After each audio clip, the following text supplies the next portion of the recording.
मेरा रंग दे बसंती चोला, मेरा रंग दे बसंती चोला, जिस चोले को पहन शिवाजी मिट गए अपनी खेले अपनी जान पे। जिस चोले को पहन के झांसी की रानी मिट गई अपनी जान से आन से, उसी चोले को पहन के निकला हम मस्सों का टोला। बहुत बड़ा ही गहरा दाग है साथी, जिसका नाम गुलामी है उसका जीना भी क्या जीना, जिसका देश गुलाम है, जिसका देश गुलाम है। स्वतंत्रता दिवस की पावन पर्व पर आज 15 अगस्त 1925 को आप सभी को हार्दिक बधाई। देश के उन तमाम जाबाजों को जिन्होंने अपने प्राणों का उत्सर्ग, अपना जीवन को समर्पित किया देश की आज़ादी के लिए और शताब्दियों से चले देश की गुलामी को मुक्त करने का काम 15 अगस्त 1947 को किया। उस दिन भले ही जवाहरलाल नेहरू लाल किले के प्राचीर से राष्ट्र को पहली बार संबोधित कर रहे थे, आज 79वें साल बाद देश के वर्तमान प्रधानमंत्री नरेंद्र मोदी जी देश को संबोधित कर रहे थे। ठीक उसी समय मेरे आवास पे मेरी धर्मपत्नी तिरंगा को फहरा रही थी, वो लहरा रही थी अपने आंगन में, उसको लहरा रही थी। उसमें मैंने सहयोग किया, उसकी भावनाओं को नमन किया। ये केवल उसकी भावनाओं का नहीं, ये देश के लाखों करोड़ों 145 करोड़ भारतीयों के एक जज्बा है देश के प्रति समर्पित होने का। देश के प्रधानमंत्री आज लाल किले के प्राचीर से कह रहे थे कि देश को मजबूत बनाना है, शक्तिशाली बनाना है। उसके लिए देश को सबसे पहले भारतीय संस्कृति के अक्षुण्ण मूल्यों का, जिसने सनातन मूल्यों को, जिसने सदियों से भारत को एक मजबूत राष्ट्र के तौर पे पूरे संसार में जीवंत रखा। आज याद आते हैं मुझे, प्रधानमंत्री जी कह रहे थे लाल किले के प्राचीर से कि अब गोली और पानी साथ नहीं बहेगी। वो पाकिस्तान के संदर्भ में कह रहे थे, वो जाबाजों को नमन कर रहे थे। वो ऑपरेशन सिंदूर के उन तमाम जाबाजों को जिन्होंने अपने जीवन का, जिनको आतंकियों ने, पाकिस्तान पोषित आतंकियों ने निर्ममता से पहलगाम में कत्ल किया था, मारा था, केवल भारतीय होने के लिए, भारतीय संस्कृति के ध्वजवाहक होने के लिए। प्रधानमंत्री जी कह रहे थे तो हमें बहुत सुकून मिलता। परंतु दूसरी तरफ हम देखते हैं कि देश के हुक्मरानों ने किस प्रकार से भारत को दीनहीन और लाचार कर दिया, जिसके कारण आज अमेरिका के वर्तमान राष्ट्रपति डोनाल्ड ट्रंप जिस प्रकार से भारत को हाँकने का काम कर रहे हैं, भारत को रौंदने का काम कर रहे हैं, भारत को रौंद कर जगाने का काम भी कर रहे हैं। उसे देख के लगता है भले ही देश के हुक्मरान कितने ही बातें कर लें, हमें आत्मनिर्भर भारत बनाना है, हमें विश्व के सबसे प्राचीन लोकतंत्र है, पर हकीकत क्या है?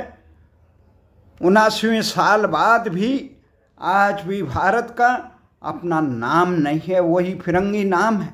आज सुबह प्रातःकाल हम हर रोज की तरह देश के प्रधानमंत्री को एक ज्ञापन देते हैं भारतीय भाषा आंदोलन की तरफ से कि देश 1947 में अंग्रेजों का गुलाम इसे मुक्ति पा ली थी, फिर भी आज भारत अपना नाम के लिए नाम से वंचित क्यों है? अपनी भाषा, भारतीय भाषाओं से वंचित क्यों है? आज भी अंग्रेजों द्वारा थोपा गया इंडिया नाम भारत का अधिकृत नाम फिर विश्व में क्यों है? भारत की तमाम दूतावास हो या विश्व भारत को भारत के नाम से नहीं, इंडिया के नाम से पहचानता है। वहीं दूसरी तरफ हम देखते हैं देश के तमाम भाषाएं 2 दर्जन के करीब संविधान की 8वीं अनुसूची में सम्मिलित भारतीय भाषाओं के होने के बावजूद संस्कृत, हिंदी से लेकर तमिल, तेलुगु, मराठी, उड़िया, पंजाबी से लेकर असमी, बंगाली, कितनी भारतीय भाषाएं हैं। उन भारतीय भाषाओं के बावजूद जिसका प्राचीनतम इतिहास है, जिसकी अपनी संस्कृति है, जिसका अपना सांस्कृतिक समृद्ध वो है, उसके बावजूद हम उन अंग्रेजों की भाषा, अंग्रेजी का हुई यहाँ पे शिक्षा, चिकित्सा, रोजगार, न्याय, शासन और सम्मान की भाषा बनाई हुई है। हमारे सर्वोच्च न्यायालय से लेकर उच्च न्यायालय में भारतीय भाषाओं में न्याय नहीं होता है। भारत के नागरिक को न्याय भारतीय भाषाओं में नहीं मिलता। रोजगार से लेकर शिक्षा, एक शिक्षा भारतीय भाषाओं में नहीं मिलती। केवल आम गरीब लोगों को भारतीय भाषाएं पढ़ा दी जाती है। प्रतिष्ठित लोग अपने बच्चों को अंग्रेजी भाषा बनाते हैं। भाषा पढ़िए, अंग्रेजी पढ़िए, फ्रेंच पढ़िए, जर्मन पढ़िए, चाइना पढ़े, रूसी पढ़िए, कोई भी भाषा पढ़िए, किसी को इतराज़ नहीं। परंतु राष्ट्र को अपनी भाषा इजराइल की तरह, चीन की तरह, रूस की तरह संसार के सारे विकसित देश अपनी भाषाओं में काम करते हैं। क्यों भारत उन्हीं अंग्रेजों की भाषा को ढो रहा है? उन्हीं अंग्रेजों के द्वारा दिया हुआ, थोपा हुआ नाम इंडिया को ढो रहा है। जिन अंग्रेजों ने 200 साल तक भारत को गुलाम बनाया, लाखों माँ भारती के सपूतों का कत्लेआम किया, जिन अंग्रेजों ने भारत के अरबों खरबों की दौलत लूट के अपने ब्रिटेन से लेकर यूरोप का विकास किया, आज उन्हीं अंग्रेजों के पद चिन्हों पर चलकर हम अपने देश के नाम, अपनी संस्कृति, अपना इतिहास मिटा रहे हैं। उन्हीं अंग्रेजों द्वारा स्थापित व्यवस्था का अनुसरण करके हम भारतीय संस्कृति के सनातन मूल्यों को रोंद रहे हैं। आज देश जहां अपने नाम से वंचित है, अपनी भाषा से वंचित है, अपने इतिहास से वंचित है, अपने सम्मान से वंचित है, वहीं देश अपने आदर्श मूल्यों से भी वंचित है। यही नहीं, भारत के तमाम जो भारत के एक सनातन संस्कृति की सीमाएं रही, आज हम कैलाश मानसरोवर से वंचित हैं। आज हमारे संसद से लेकर हमारे शहरों तक, बम्बई से लेकर पठानकोट, उड़ी से लेकर, कौन सा ऐसा शहर है जहां पाकिस्तान के दहशतगर्दों ने भारत को, आम भारतीयों को खून से लोहान न कर दिया हो? परंतु इसके बावजूद जहां प्रधानमंत्री कह रहे हैं, बहुत अच्छी बात कह रहे हैं, खून और पानी एक साथ नहीं बह सकता है, इसलिए हम पाकिस्तान से पानी यानी व्यापार नहीं करेंगे। परंतु दूसरी तरफ देखा जा रहा है कि पाकिस्तान से क्रिकेट खेलने के लिए पाकिस्तान से वो तमाम पाबंदियां हटा दी गई है जो पाकिस्तान से सिंदूर प्रकरण के बाद के समय लगाई गई थी। कई पाबंदियां हटाई गई। आखिर किसके दबाव में हम क्यों क्रिकेट खेल रहे हैं पाकिस्तान से? आखिर क्रिकेट जब रूस से लेकर, अमेरिका से लेकर चीन तक ओलंपिक खेलों का अपने राष्ट्रीय हितों के साथ उनसे त्याग सकता है, तो भारत को ऐसा कौन सा मोह है? 2 टके के लिए देश के आत्मसम्मान को गौरव रोंदने का काम करने वाले लोग, भारतीय क्रिकेट कंट्रोल बोर्ड हो या कोई बोर्ड, भारत की अस्मिता को रोंदने का किसी को हक नहीं। सरकार इस प्रकार से कुंभकर्णी नींद में न सोए। देश के हुक्मरानों ने जहां चीन हमारे साथ ही अपने पुनर्निर्माण का कार्य किया, जहां इजराइल ने हमारे विकास की पगडंडियां बढ़ी। आज इजराइल और चीन को देखिए, रूस को देखिए, विभाजन के बाद भी आज विश्व की महाशक्ति बनी है, भारत का हमदर्द है। पर वहीं हम एक अधने से पाकिस्तान, आतंकिस्तान, जिसे भारत के हुक्मरानों के दिशाहीनता के कारण उसे पड़ोसी का दर्जा देकर उसके तमाम गुनाह माफ कर रखे हैं। उसने चाहे हमारे इतने आतंकी 1947, कल ये कहा जा रहा था विभीषिका, विभाजन की विभीषिका, देश का विभाजन अंग्रेजों ने किया।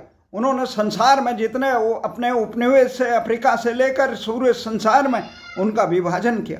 उस विभाजन को मुक्त करने के बाद आज अंग्रेजों ने देश को बर्बाद किया, परंतु देश के हुक्मरानों ने अपनी कथनी और करनी से देश को एक लाचार और असहाय हो गया। जहां डॉलर का और रुपये की कीमत का तुलना करें, 1947 के आसपास ये बराबर थी, चीन बराबर था, चीन हमसे पिछड़ा, इजराइल अपना शैशव काल से ऊपर उठ रहा। आज वो संसार के सबसे विकसित, जहां हमें विश्व की आर्थिक महाशक्ति नहीं बननी, हमें बनना है विश्व का शक्तिशाली दिशावान देश। इस दिशावान देश में, जिसमें कहा गया है, रामधारी दिनकर जी ने कहा, राष्ट्र कवि, क्षमा शोभित उस भुजंग को जिसके पास गरल हो, उसको क्या जो दंतहीन, विषहीन, विनित और सरल हो। इसलिए भारत के हुक्मरान को ये समझना चाहिए, आर्थिक उन्नति कितनी भी कर लो, उससे देश की सुरक्षाएं नहीं होगी, देश की संस्कृति की रक्षा नहीं होगी। जापान को देख लीजिए, कितना आर्थिक विकास है। ये समृद्धियां तब तक सुरक्षित नहीं रहती है जब देश में सत्तावान मजबूत सत्ता न हो, सामरिक सत्ता न हो। आर्थिक सामरिक शक्ति के बल में विश्व में आज अमेरिका अपनी चौधराहट निभा रहा है। वो चाहे बांग्लादेश से लेकर पाकिस्तान के शासकों को तख्ता पलट रहा है। वो संसार के हर देशों में तनाव उत्पन्न कर रहा है, तनाव में अपने आप को शांति का दूत भी बनना हुआ है। यहाँ वो परंतु भारत को चाहिए पहले अपने आप को शक्तिशाली बनाए। जो अभी प्रकरण है, भले ही भारत लाख कह दे कि हम पाकिस्तान से जो हमारा ये संघर्ष हुआ था वो अमेरिका के दबाव में नहीं गया, पर परिस्थितिजन्य साक्ष्य है। ट्रंप ने जो ट्वीट किया और ट्रंप पाकिस्तान ने जो शीर्ष दिया, और उसके बाद भारत ने, आखिर भारत ने आतंक का सफाए के नाम पे पाकिस्तान पे जो हमला किया, उससे क्या हुआ? उसका पाकिस्तान के आतंकी प्रतिष्ठान, मुख्य वहाँ की सेना और वहाँ के सामरिक प्रतिष्ठान है, उनको तहस नहस कर पाए। हम आतंकी शहीद से लेकर लश्कर से लेकर तमाम आतंकी, केवल लश्कर ही नहीं, आतंक को प्रयास देने वाला पाकिस्तान की सेना है। पाकिस्तान की सेना को हम क्या मजबूत को तबाह कर पाए? नहीं कर पाए। आखिर ये निर्णय किसका था कि जिसने कहा कि तुरंत बंद करे याचना? अगर पाकिस्तान के डीजीएमओ ने अपील की तो हमने उसको माना क्यों? कि वो आतंकी है। आतंकी जब तक शरणागत न हो तब तक उसको माफ नहीं किया। लेकिन वो शरणागत की जगह वो भारत के खिलाफ हुंकार भर रहा है। अमेरिका द्वारा और चीन द्वारा भारत कहाँ पे खड़ा है? कहाँ पे खड़ा है? कौन है भारत के साथ? एक देश सा रूस, उसको भी हमने अपनी विफलता के कारण उसको भी साथ खड़े होने के लिए वो भी साथ नहीं, साथ उसी का देते हैं लोग जो समर्थ हो। आज रूस के खिलाफ यूक्रेन लड़ाई में रूस ने अपने अस्तित्व की रक्षा के लिए अमेरिका के इस षड्यंत्र को विफल किया कि उसके दरवाजे पर उसका एक महत्वपूर्ण दो साथी परिवार का सदस्य यूक्रेन नाटो में, नाटो मतलब रूस के विरोधी देश, सम्मिलित होकर उसके दरवाजे पर उसके दुश्मनों को लेके खड़े हो। इसलिए रूस ने बहुत मजबूती से किया। वो तो रूस पुतिन सहृदय है। अमेरिका रहता तो जापान की तरह अब तक परमाणु अस्त्र। एक बात निश्चित है, राष्ट्र विरोधी, मानवता विरोधियों को निर्ममता से अंकुश लगाना चाहिए। इतने दिन तक हैरान हूं, यूक्रेन की जनता जिस जेलस्की के कारण यूक्रेन इतना तबाह हो चुका है उसके खिलाफ आवाज उठा रहे हैं, परंतु उसके खिलाफ विद्रोह होना चाहिए क्योंकि अमेरिका उसे सपोर्ट कर रहा है। आज कल जो अमेरिका में अलास्का में इतना बड़ा रूस और अमेरिका का इसी यूक्रेन युद्ध के शांति के लिए एक प्रयास होगा, उसकी सफलता की हम कामना करते हैं। आशा करते हैं कि अमेरिका को सद्बुद्धि दे। नोबेल पुरस्कार की जहाँ तक बात है वो अमेरिका की जेब की बात है। जब मलाला से लेकर तमाम बांग्लादेश के उस हैवान राष्ट्रपति को नोबेल पुरस्कार दे सकते हैं जो बांग्लादेश में तख्ता पलट करके लाखों निर्दोष लोगों को निर्मम रौंदने का काम, भारतीयों को किस प्रकार से रौंदा गया, बांग्लादेश में आम जनता को किस प्रकार से तबाह कर दिया, ऐसे लोगों को नोबेल पुरस्कार दिया जाता है, वो अपने प्यादों को दिया। इसलिए भारत को ये चाहिए किसी भी ढंग से। अभी कुछ समय पहले देश के प्रमुख सामाजिक संगठन संघ के प्रमुख ने कहा कि देश की आम जनता को शिक्षा, चिकित्सा, रोजगार, ये न्याय मिलना चाहिए। इसमें दो दानी, हम कितने भी सेकियां मान लें, पर देश के आम नागरिक को हम शिक्षा, आज विद्यालय शिक्षा का क्या है, विद्या व्यापार, काला बाबा कहते थे विद्या व्यापार, चिकित्सा व्यापार, धर्म व्यापार, न्याय व्यापार, सारे में पंडित हो गया। आम आदमी न्याय की तरफ, न्यायालय की तरफ नहीं देख सकता है। न्यायाधीशों के इस प्रकार से कृत्य, अभी एक वर्मा जिस प्रकार से उच्च न्यायालय, दिल्ली उच्च न्यायालय के एक न्यायाधीश के प्रकरण में इस प्रकार से शर्मसार राष्ट्र को किया गया, किस प्रकार से वहां नोटों के बंडल जले आवास पर। कौन करेगा इस पे अंकुश लगाने का? आम जनता को न्याय नहीं मिल रहा है, वो हिम्मत नहीं करता है पुलिस प्रशासन और न्यायालय की तरफ झांकने का। शिक्षा कौन देगा?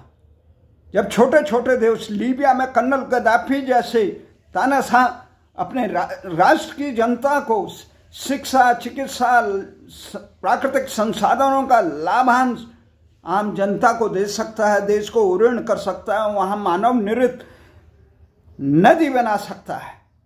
तो भारत के ये तमाम नेता जो लोकशाही की हुंकार भरते हैं, जो राजनीतिक दल तमाम जिनकी कथनी करनी में केवल वोटों के लिए देश को बर्बाद करने का काम कर रहे हैं। आज उत्तराखंड में हमने देखा कि किस प्रकार त्रिस्तरीय चुनाव में वहां के जिला पंचायत और विकास खंड प्रमुख के चुनाव में जिस प्रकार से लोकतंत्र को निर्ममता से रौंदा गया, वो लोकतंत्र नहीं लूटतंत्र कहा जा सकता है।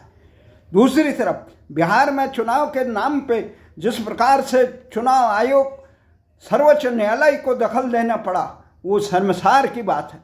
दूसरी तरफ भारत में जिस प्रकार से बांग्लादेश से लेकर रोहिंग्या से लेकर कितने करोड़ों लोग घुसपैठ हो गए और यहाँ के भ्रष्ट तंत्र के कारण उनको अपनी पहचान पत्र और ये तमाम चीजें मिल गई।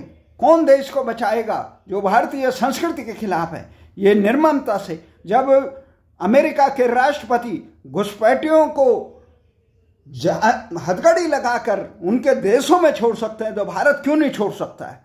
यहां से हटाते हैं केवल फोटो सेक्शन करने के लिए, वो कहां जा रहे हैं कोई उसका निगाह नहीं है। केवल करोड़ों की संख्या में भारत में घुसे हैं, कौन देगा इसका जवाब? भारतीय संस्कृति की रक्षा करने के लिए अभी सर्वोच्च न्यायालय को गली मोहल्ले में जो आवारा कुत्ते जो आम निरपराध लोगों को काट रहे हैं उन पर अंकुश लगाने के हस्तक्षेप करना पड़ा। तो इतना बड़ा विपटना देश में आम लोगों को कौन रोजगार देगा, कौन न्याय देगा, इसकी भी व्यवस्था होनी चाहिए। सर केवल अंग्रेजों को कोसने से, कांग्रेस को कोसने से, भाजपा को कोसने से काम नहीं होगा। हमारे देश में सारे राजनीतिक दल और जनता, हमें तो ये लगता है जिस प्रकार से पूरी व्यवस्था एक प्रकार सर्वभक्षी व्यवस्था बनी हुई है, उसको कौन मारे? आज देश के इस समाज में इस तंत्र को बिहार से लेकर देश के तमाम क्षेत्रों में जिस प्रकार से पुल बन रहे हैं, निर्माण काम हो रहे हैं, उसके उद्घाटन के कुछ दिन बाद ही वो टूट जा रहे हैं, महीने बाद। इसका कारण भ्रष्टाचार है। 40% 50% भ्रष्टाचार की भेंट चढ़ गया। उत्तराखंड से कल ही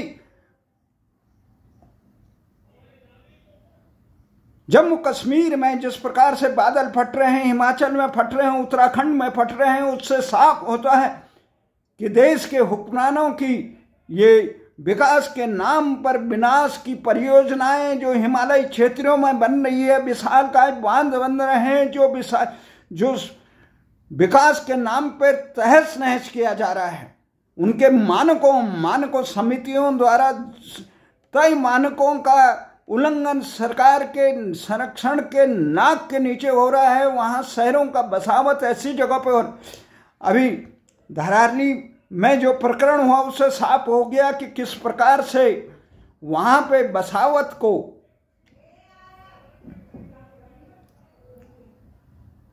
सरकार का मिनी जोशीमठ प्रकरण हो, उत्तराखंड में जिस प्रकार से घुसपैठ हुई, ये तमाम है। आम आदमी को शिक्षा, चिकित्सा, रोजगार, न्याय कौन देगा? ये गंभीर प्रश्न है। देश के हुक्मरानों ने केवल इनकी कथनी और करनी में अंतर है, उसकी वजह से देश आज बर्बादी के कगार पे है। हुक्मरानों को केवल अपनी कुर्सी और जीत के लिए देश के पूरे संस्थानों को तहस नहस कर उनका उन्मूलन किया जा रहा है। इसको कौन मनाएगा? कौन देश को करेगा? अमेरिका हम पे इस प्रकार का तहस रोंद रहा है। क्यों रोंद रहा है? हमारे देश के हुक्मरानों की कमजोरी के कारण। आखिर क्या कारण है कि अमेरिका का नाम लेकर, ट्रंप का नाम लेकर उसके खिलाफ बोल नहीं पा रहे हैं? अमेरिका के खिलाफ नहीं बोल रहे हैं, चीन के खिलाफ नहीं बोल पा रहे हैं, जो पाकिस्तान को हथियार दे रहे हैं। हमें तो ये चाहिए था, जिस प्रकार से अमेरिका कह रहा है यूक्रेन युद्ध में रूस से जो तेल लेता उस पर प्रतिबंध लगना चाहिए, हमें भी कहना चाहिए कि पाकिस्तान का साथ जो देता उससे व्यापार बंद होने। हमारा निर्माण उद्योग बिल्कुल चीन ने तबाह कर दिया है।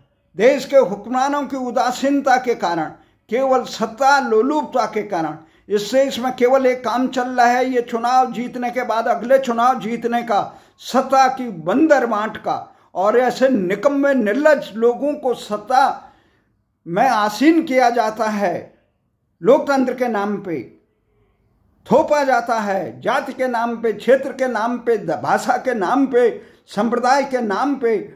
जो लोग अपने दायित्वों का निर्वहन तक नहीं करते हैं और जनहितों के लिए स्वर दे तक नहीं दे। उत्तराखंड इसका ज्वलंत उदाहरण है।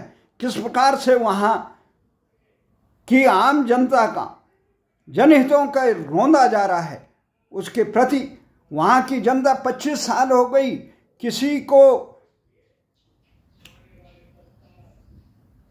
वहाँ राजधानी गैरसैंण के बारे में, भू कानून, मूल निवास से लेकर कोई आवाज जो जनता उठा रही है, आंदोलन कर रहे हैं, उनका दमन किया जा रहा है।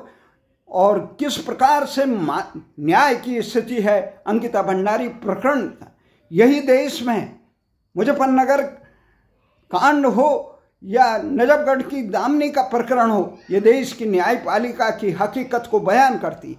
इसलिए देश के हुक्मरानों को, चाहे राजनीतिक पक्ष हो या विपक्ष हो, इनका काम केवल सत्ता को काबिज रहना।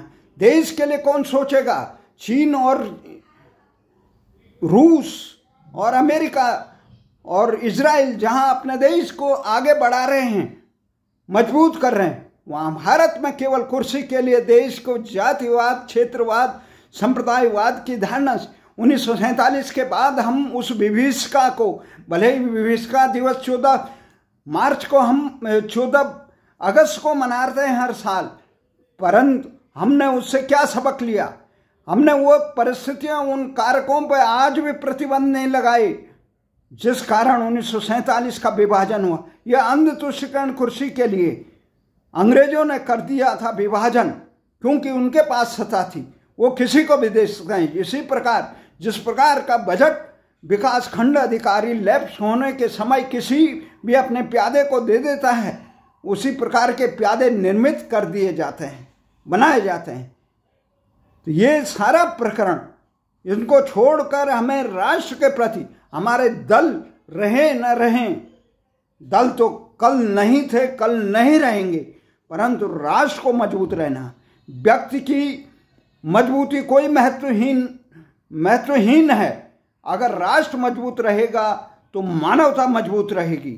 देश बाहर सनातन मूल्यों से चलता है। सनातन मूल्य दया धर्म का मूल है। जहाँ दया ही नहीं है वहाँ कोई धर्म नहीं होता। भारतीय संस्कृति में लोकतंत्र तभी तक है जहाँ तक यहाँ सनातन मूल्य मजबूती से पने। इसलिए हमारा यह कहना है कि इस देश के जितने भी 145 करोड़ लोग रहते हैं उनके लिए शिक्षा, चिकित्सा, न्याय, रोजगार और समानता का अधिकार हो। किसी को जाति, धर्म, भाषा के नाम पर भेदभाव न हो, सबका विकास हो। इसी आशा और विश्वास के साथ हम उन तमाम जांबाजों को नमन करते हैं जिन्होंने देश के लिए अपने को कुर्बान कर दिया, बलिदान कर दिया। जय हिंद, जय भारत।